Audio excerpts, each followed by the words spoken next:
میرا نام جیا تھا اور جیسے جیسے وقت گزر رہا تھا ایان مجھے زیادہ اہمیت دینے لگا تھا۔ روز مجھ سے فون پر بات کرتا اور مجھے بھی اس سے فون پر بات کرنے کی عادت ہو گئی تھی۔ وہ ہر بات کا مشورہ مجھ سے لیتا۔ اس کے امتحان شروع ہونے والے تھے اور وہ کافی چپ چپ سا تھا۔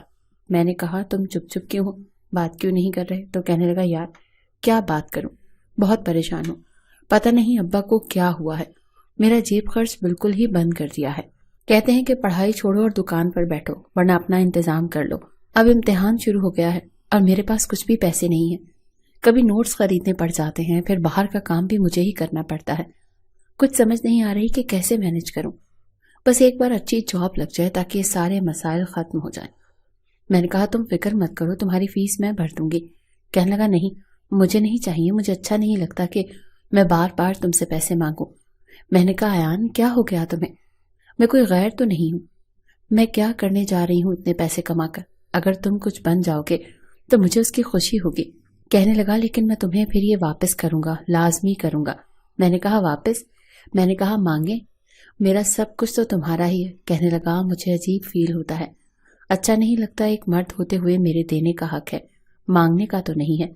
میں نے کہا جب تم کماؤ گے تو دے دینا۔ کہنے لگا یار تم بہت اچھی ہو، تمہارے ہوتے ہوئے مجھے لگتا ہے کہ مجھے کسی اور کی ضرورت ہی نہیں ہے، نہ کسی دوست کی نہ کسی مددگار کی۔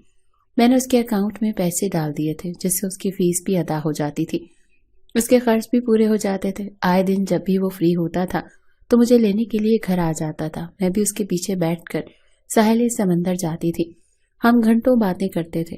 اب تو مجھے یہ بھی پرواہ نہیں تھی کہ لوگ مجھے کن نظروں سے دیکھ رہے ہیں، میں نے طوطے کی طرح چشم پوشی اختیار کر لی تھی۔ اس دن میں بہت خوش تھی جس دن ایان کی تعلیم مکمل ہو چکی تھی، وہ بہت اچھے نمبروں سے پاس ہوا تھا، اب اسے نوکری کی تلاش تھی۔ میں بھی تیار تھی کہ جیسے ہی نوکری لگے میں اس سے شادی کر لوں گی۔ ویسے ہی کئی سال گزر چکے تھے، اب میں اپنے چہرے کو فریش رکھنے کے لیے پارلر جانے لگی تھی، اپنے بالوں کی کٹنگ ایسے کرواتی کہ میری عمر کم لگے، فیشل کرواتی تاکہ زیادہ خوبصورت لگ سکوں، لیکن بڑھتی ہوئی عمر کے آثار میرے چہرے پر نظر آنے لگے تھے۔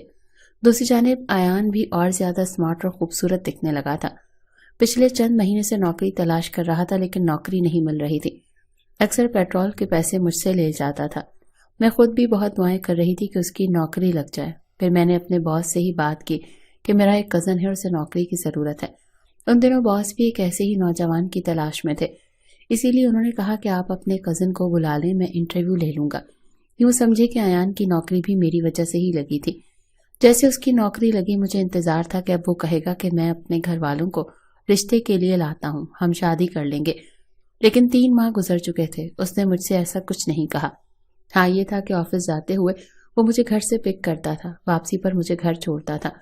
آفس کے دوران بھی اسے کوئی مشکل پیش آتی تو فوراً میرے پاس آ جاتا تھا، مجھ سے پوچھنے لگتا تھا۔ میں کافی سالوں سے آفس میں ہی کام کر رہی تھی، اسی لیے میں سینئر ہو چکی تھی، میں اسے بتا بھی دیتی تھی، لیکن اب لوگ باتیں کرنے لگے تھے۔ وہ بلا جھجک میرے کمرے میں داخل ہو جاتا، مجھ سے باتیں کرنے لگتا، کرسیوں پر بڑے آرام سے بیٹھ جاتا، فائل میرے پاس پھینک دیتا۔ یار یہ تو سمجھ نہیں آ رہی، بتاؤ کیسے کروں؟ باس کو خوش بھی تو کرنا ہے نا، تاکہ میری نوکری پکی رہے۔ میں اسے ساتھ ساتھ سمجھاتی رہتی تھی، کافی حد تک اس کا کام میں ہی کرتی تھی۔ آفس میں چرچا ہونے لگا کہ ایان کا میرے ساتھ کوئی چکر چل رہا ہے، کوئی کہتا تھا اس لڑکی کو شرم نہیں آتی، اپنی عمر سے اتنے چھوٹے لڑکے کے ساتھ محبت کر رہی ہے۔ پھر مجھے کیا کہتی کہ میرا اس سے کتنا پرانا تعلق ہے۔ میں بہت کوشش کرتی تھی کہ میں چھوٹی لگوں لیکن لگ نہیں پا رہی تھی، مجبوری مجھے ایان کی لگ گئی ہے۔ تو تم اپنے گھر والوں کو کب لاؤ گے؟ کہنے لگا ہاں لے آؤں گا، ابھی پہلے تمہارا قرض تو اتار دوں۔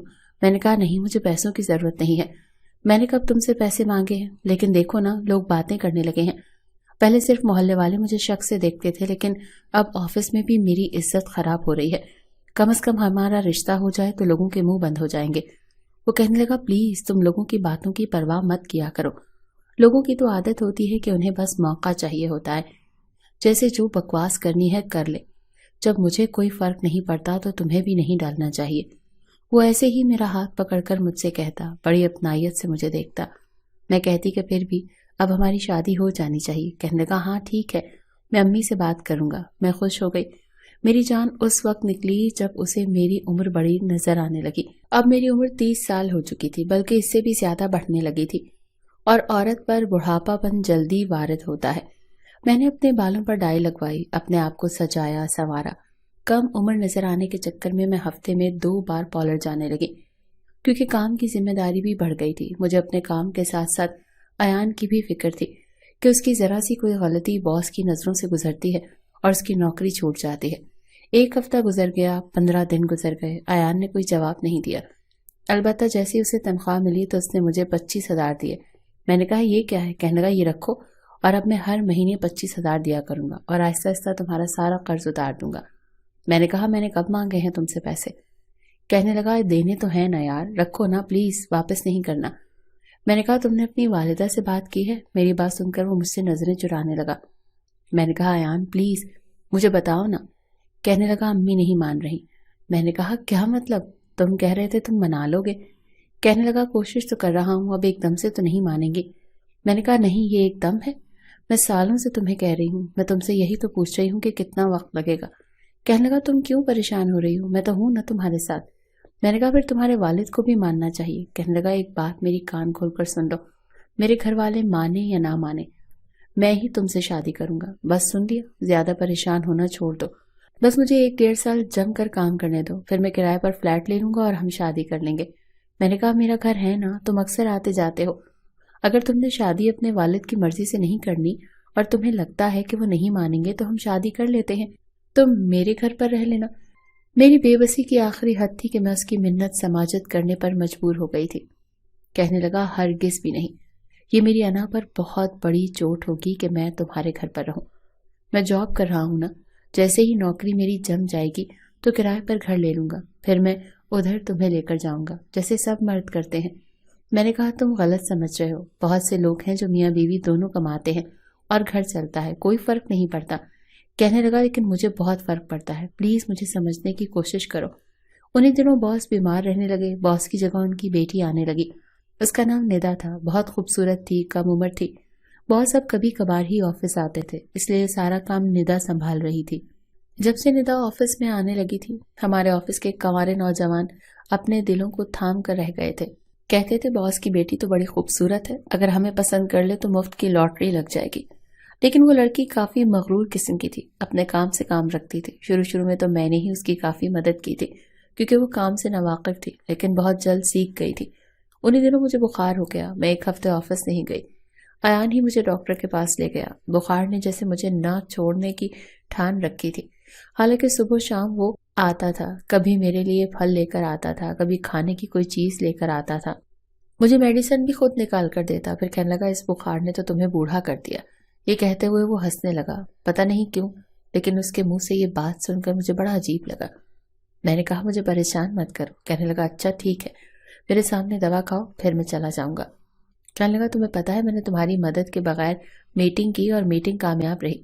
بہت خوش ہو کر بتا رہا تھا۔ میں نے کہا یہ تو اچھی بات ہے۔ میں ساتھ ساتھ کھانس بھی رہی تھی، طبیعت بہت زیادہ خراب تھی۔ کہنے لگا تمہیں چائے بنا دوں؟ میں نے کہا نہیں، تم بتاؤ پھر آگے کیا ہوا؟ کہنے لگا باس کی بیٹی مجھ سے بہت خوش ہے، کہتی ہے کہ آپ بہت جلدی کامیابی حاصل کر لیں گے۔ تمہیں پتہ ہے جب میں آفس سے باہر آ رہا تھا تو وہ بھی باہر نکل رہی تھی، مجھے دیکھ کر مسکرانے لگی۔ کہنے لگی اگر آپ فری ہیں تو مل کر کافی پیتے ہیں۔ میں نے کہا تو پھر تم نے کیا کہا؟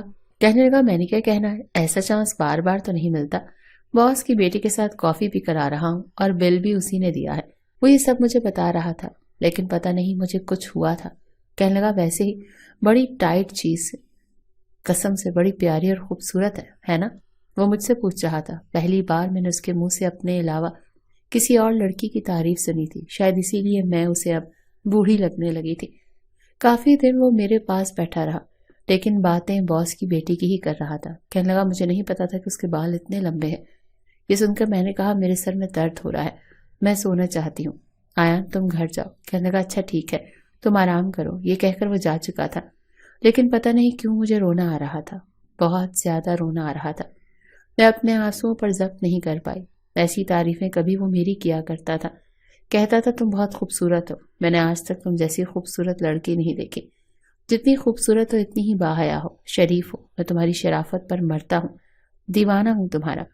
آج پہلی بار اس کے منہ سے میں نے ندا کی تعریفیں سنی تھی۔ جب تک بیٹھا رہا ندا ندا کرتا رہا۔ میں اپنے بیڈ سے کھڑی ہوئی، سامنے آئینے کے پاس آئی، اپنے آپ کو غور سے دیکھنے لگی۔ آنکھوں کے نیچے گہرے ہلکے رنگت پیلی ہو چکی تھی، سامنے سر کے بال جڑوں سے سفید سفید نظر آ رہے تھے۔ آہستہ آہستہ مجھے لگنے لگا جیسے میرا چہرہ جھریوں سے بھرنے لگا ہے۔ میں نے اپنے ہاتھ دیکھے جو سفید کی جگہ پیلے لگنے لگے تھے۔ 8 دن سے میں بخار میں مبتلا تھی۔ میری طرف سے یہ نہیں کہتی کہ اس نے میرا خیال نہیں رکھا، بہت خیال رکھا۔ کبھی ناشتہ بنا کر دیتا، کبھی چائے دیتا، کبھی کھانا لا کر دیتا، کبھی پھل کاٹ کر دیتا، لیکن اب وہ مجھے نظروں سے نہیں دیکھتا تھا جیسے پہلے کبھی دیکھتا تھا۔ مجھے اپنا آپ بہت بوڑھا بوڑھا سا لگنے لگا۔ پتہ نہیں کیوں رونا آ رہا تھا۔ اس دن میں بہت روئی۔ اگلے روز آفس گئی تو سب میری خیریت پوچھ رہے تھے۔ سب کہہ رہے تھے بہت کمزور لگ رہی ہو۔ میں نے دیکھا تو ایان اپنے کیبن میں نہیں تھا۔ میں نے کہا ایان کہاں ہے؟ تو میرے کولیگ کہنے لگے وہ ندا میڈم کے کمرے میں ہے۔ یہ سن کر میرا دل جیسے کسی نے مٹھی میں دبوچا تھا۔ میں اپنے کمرے میں جا کر بیٹھ گئی۔ اپنے شیشے کے دروازے سے سامنے اس کا کیبن نظر آتا تھا، جہاں بیٹھ کر وہ مجھے اشارے بازی کرتا رہتا تھا اور اپنا کام بھی کرتا رہتا تھا۔ اور اب 2 گھنٹے ہو چکے تھے وہ اپنے کیبن میں بیٹھا ہی نہیں تھا، نہ کام کر رہا تھا۔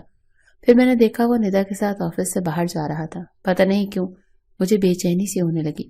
میں نے اپنے کمرے سے باہر آ کر پھر پوچھا کہ ایان ندا میڈم کے ساتھ کہاں گیا ہے؟ تو میری کولیگ کاندھے اٹھا کر کہنے لگی یہ تو روز کی روٹین ہے، مجھے تو لگتا ہے ایان اور ندا کے درمیان کچھ چل رہا ہے۔ یہ سن کر میرا چہرہ دھواں دھواں سا ہونے لگا۔ میں جیسے ہی واپس اپنے کمرے کی طرف پلٹی تو پیچھے سے ہنسنے کی آوازیں آنے لگی۔ ایک نوجوان کہنے لگا لگتا ہے اس کو زور کا جھٹکا لگا ہے، 440 واٹ کا۔ وہ کہنے لگا ارے یار یہ جو ایان ہے نا بڑا لکی ہے، ہر ایک کے ساتھ چانس مارتا ہے۔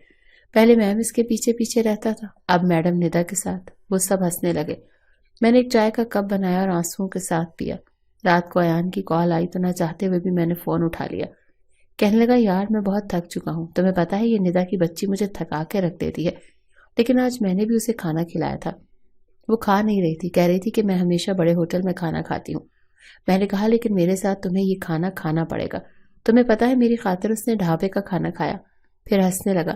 میں نے کہا اچھی بات ہے۔ کہنے لگا اور کیا، یہ امیر لڑکیاں نا نازک ہوتی ہیں اس طرح۔ پھر کہنے لگا تمہاری طبیعت اب کیسی ہے؟ میں نے کہا ہاں میں بالکل ٹھیک ہوں۔ کہنے لگا اچھا ٹھیک ہے یار میں بہت تھک گیا ہوں، میں سو جاؤں؟ میں نے کہا مجھ سے کیوں پوچھ رہے ہو، نیند آ رہی ہے تو سو جاؤ۔ میں نے تو تمہیں نہیں کہا کہ مجھ سے فون پر باتیں کیا کرو۔ کہنے لگا کیا کروں، تمہاری عادت ہو گئی ہے، تم سے بات نہیں کرتا تو لگتا ہے دن اچھا گزرا ہی نہیں۔ میں نے کہا نہیں میں جانتی ہوں دن تو تمہارے بہت اچھے گزر رہے ہیں، میں بھی تھک چکی ہوں اب، مجھ سے رات کو دیر تک جاگا نہیں جاتا، میں بھی سونے والی تھی۔ ٹھیک ہے تم بھی آرام کرو۔ میں نے فون بند کر دیا۔ ایک بار میں دفتر میں فائل دکھانے کے لیے ندا کے کمرے میں جانے لگی۔ میں نے پتہ نہیں کیوں کام کی مصروفیت کی وجہ سے بغیر دستک دیے دروازہ کھول دیا، لیکن جیسے ہی دروازہ کھولا سامنے کا منظر دیکھ کر میں پتھر کی ہو گئی، کیونکہ ایان اور ندا ایک دوسرے کے قریب تھے، اتنا قریب کہ انہیں دیکھ کر میں نے شرم سے آنکھیں جھکا لی۔ جیسے ہی ایان کی نظر مجھ پر پڑی، ندا کی نظر مجھ پر پڑی، وہ دونوں پیچھے ہٹ گئے۔ ایان دفتر سے باہر نکل گیا۔ کچھ ہی دیر بعد ایان دفتر سے باہر ملا۔ وہ کہنے لگا بات تو سنو، کیوں ناراض ہو یار، بات تو سنو۔ میں نے فوراً سے لفٹ کھولی اور لفٹ کے اندر چلی گئی۔ اس سے پہلے کہ وہ لفٹ میں آتا میں نے لفٹ بند کر دی۔ میں اپنے آنسو صاف کر رہی تھی۔ میں جلدی سے باہر نکلی۔ وہ مجھے پکارتا رہا لیکن میں تیزی سے بس اسٹاپ پر پہنچ گئی اور اپنی مطلوبہ بس پر چڑھ گئی، لیکن میں اپنے گھر نہیں گئی تھی۔ میں دوسری بس پکڑ کر ساحل سمندر پر چلی گئی تھی۔ سمندر کے سامنے بیٹھ کر آنسو بہاتی رہی۔ میں جانتی تھی وہ جھوٹے بہانے بنائے گا، مجھ سے شادی نہیں کرنا چاہتا، اسی لیے اپنے والدین کو میرے گھر نہیں لے کر آیا، کیونکہ اب وہ سمجھدار ہو گیا ہے، اب اسے ندا اچھی لگنے لگی ہے اور عقل مند بھی تو ہو گیا ہے۔ جانتا ہے ندا سے شادی کرنے سے اسے خوبصورت بیوی کے ساتھ ساتھ پیسہ بھی ملے گا، جو مجھ سے شادی کرنے پر نہیں ملے گا۔ مجھ جیسی بوڑھی کنواری لڑکی کے ساتھ ایک پرانا سا گھر اب شاید ایان نہیں چاہتا تھا۔ رات 9:10 پر میں ساحل سمندر پر بیٹھی تھی۔ میں نے موبائل جب پرس میں نکال کر دیکھا تو ایان کی بہت ساری مس کالز آئی ہوئی تھی، میسیجز بھی آئے ہوئے تھے۔ میں نے اسلام آباد کی ایک کمپنی میں اپلائی کیا ہوا تھا۔ میں چاہتی تھی کہ وہاں جاب لگ جائے تو ایان کو بتاؤں گی اور پھر اس کی جاب بھی وہاں لگوا دوں گی۔ ابھی رات کو ہی مجھے وہاں سے جواب آیا تھا کہ آپ کی جاب کنفرم ہو چکی ہے۔ آج اسے یہی خوشخبری سنائی تھی، لیکن آج جو کچھ اس نے میرے ساتھ کیا تھا میرے پاس کہنے کے لیے کچھ نہیں رہا۔ میں نے اپنی ٹکٹ کنفرم کروائی۔ رات کو 10 بجے میں گھر پہنچ گئی۔ میرے پڑوس کی خواتین کہنے لگی وہ ایان بار بار تمہارا پوچھ رہا تھا، تم کہاں تھی؟